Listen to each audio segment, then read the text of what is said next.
Assalamualaikum warahmatullahi wabarakatuh. Selamat pagi, salam sejahtera untuk kita semua. Hari ini kita akan belajar tentang isi dan sistematika surat dinas. Ibu harap kalian selalu dalam lindungan Tuhan, selalu diberi kesehatan, sampai akhirnya kita bisa bertemu di SMK Yadika. Kompetensi dasar untuk pembelajaran kita hari ini yaitu mendeskripsikan isi dan sistematika surat dinas, lalu menyajikan simpulan sistematika dan unsur-unsur isi surat dinas. Indikatornya adalah menjelaskan isi surat dinas, kedua menentukan sistematika surat dinas, dan ketiga menentukan simpulan isi surat dinas. Tujuan pembelajaran kita hari ini yaitu mampu menjelaskan isi surat dinas, kedua mampu menemukan sistematika surat dinas, dan ketiga mampu menyimpulkan isi surat dinas. Kita mulai dengan pertanyaan, apa sih surat dinas itu? Ternyata, surat dinas adalah surat resmi yang berisi hal-hal yang berhubungan dengan kedinasan dari lembaga atau instansi tertentu. Jadi, yang mengeluarkan surat dinas adalah lembaga bisa untuk individu, bisa untuk lembaga yang lain. Tujuan dan kegunaan surat dinas ini adalah pertama sebagai pedoman kerja, misalnya surat instruksi kerja, surat izin, dan surat keputusan. Kedua, sebagai alat pengingat baik kepada pemberi surat maupun penerima surat dinas tersebut. Itu sebabnya surat dinas harus selalu diarsipkan. Ketiga, sebagai bukti adanya perubahan dan perkembangan pada suatu instansi atau lembaga. Keempat, sebagai bukti perkembangan suatu instansi. Kelima, sebagai arsip suatu instansi. Dan masih banyak lagi tujuan dan kegunaan surat dinas ini. Kita lanjut ke ciri-ciri surat dinas. Pertama, surat dinas itu terdapat kop surat. Nah, di dalam kop surat ini ada lembaganya, nama lembaga, terus ada deskripsi lembaga tersebut, terus ada keterangan tentang lembaga tersebut, misalnya ada nomor teleponnya, ada alamatnya, email, website, dan sebagainya. Kedua, surat dinas ini memiliki nomor surat dan juga lampiran sebagai berkas pendukung. Ketiga, surat dinas menggunakan bahasa baku dan resmi serta dibuat dalam format tertentu. Keempat, pada bagian surat terdapat salam pembuka dan salam penutup sebagai bentuk kesopanan dalam berkomunikasi melalui surat. Kelima, surat dinas harus dilengkapi dengan stempel atau cap dari instansi atau lembaga yang mengeluarkan. Jadi harus ada stempel atau cap. Ini menandakan bahwa surat itu memang resmi dikeluarkan oleh lembaga tersebut. Keenam, bahasa yang dipergunakan adalah bahasa baku dan resmi, jadi harus menggunakan ragam bahasa formal. Ketujuh, adanya salam pembuka. Nah, biasanya surat dinas itu menggunakan salam pembuka yang umum. Jadi karena kita tidak tahu yang akan membaca surat itu kepercayaan apa, agamanya apa, dan sebagainya. Akhirnya diambillah satu salam yang sifatnya umum, biasanya dengan kalimat dengan hormat. Ketujuh, adanya salam penutup. Seperti demikian surat ini dan seterusnya.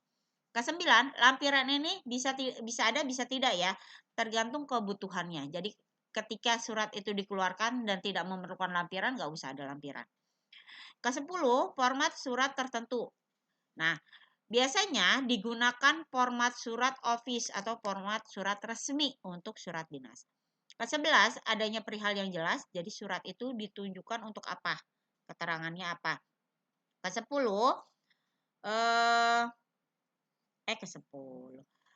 Ke-12, penggunaan cap atau stempel asli dari kantor, jadi nggak boleh fotokopian. Ke-13, adanya kop surat disertai instansi atau lembaga yang bersangkutan. Ke-14, pemakaian media yang sesuai seperti ukuran, warna, jenis kertas, dan warna tinta.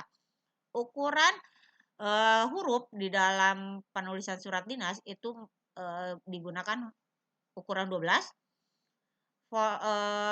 Bentuk tulisannya itu adalah Times New Roman. Jenis kertasnya bisa A4 atau F4 tergantung banyak sedikitnya isi surat, dan warna tintanya harus hitam. Terakhir, fakta boleh disajikan sesuai keperluan. Ini bila benar-benar perlu.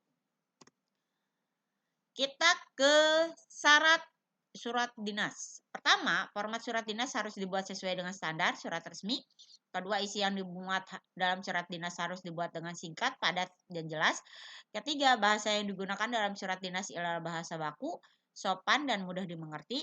Keempat, surat dinas harus memberikan citra yang sesuai dengan lembaga. Ke berapa? Kelima, format penulisan harus baik dan sesuai dengan format surat dinas. Terakhir, isinya tidak terlalu panjang dan harus langsung pada inti yang akan disampaikan. Kita lanjut ke jenis-jenis surat dinas. Pertama ada surat permohonan. Nah, ini surat yang dikeluarkan oleh lembaga bisa ke perorangan, bisa ke rekan kerja. Surat permohonan contohnya surat permohonan barang, surat permohonan pengadaan barang. Terus ada surat pemberitahuan, ini bisa digunakan lembaga ke lembaga atau lembaga ke perorangan. Bisa lembaga ke karyawan yang di dalam lembaga tersebut. Ketiga, surat keterangan. Ini surat yang digunakan untuk memberikan keterangan tentang status seseorang. Bisa surat keputusan, surat tugas, dan sebagainya. Lalu ada memo dan nota dinas. Memo ini digunakan oleh atasan, karyawan yang pangkatnya lebih tinggi ke karyawan yang pangkatnya lebih rendah.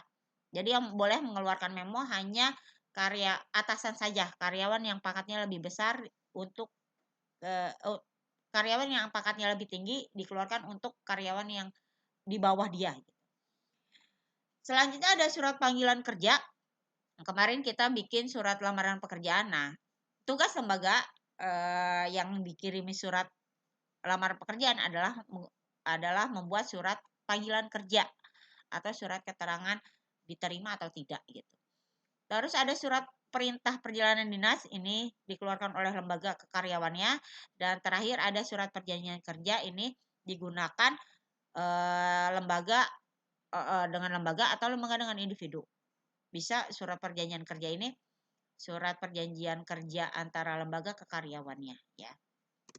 Kita lanjut ke struktur surat dinas. Pertama adalah kop surat yang paling atas yang tadi Ibu jelaskan bahwa ada nama lembaga dan sebagainya. Ada tanggal surat, tanggal dibuatnya surat. Ada nomor ini nanti difungsikan sebagai arsip. Jadi diarsipkan. Terus ada lampiran ini boleh ada boleh tidak.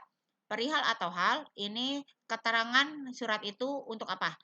Terus ada alamat yang dituju, salam pembuka, isi surat, salam penutup, nama pimpinan, tembusan, dan inisial. Nah, inisial ini adalah inisial sekretaris yang membuat surat.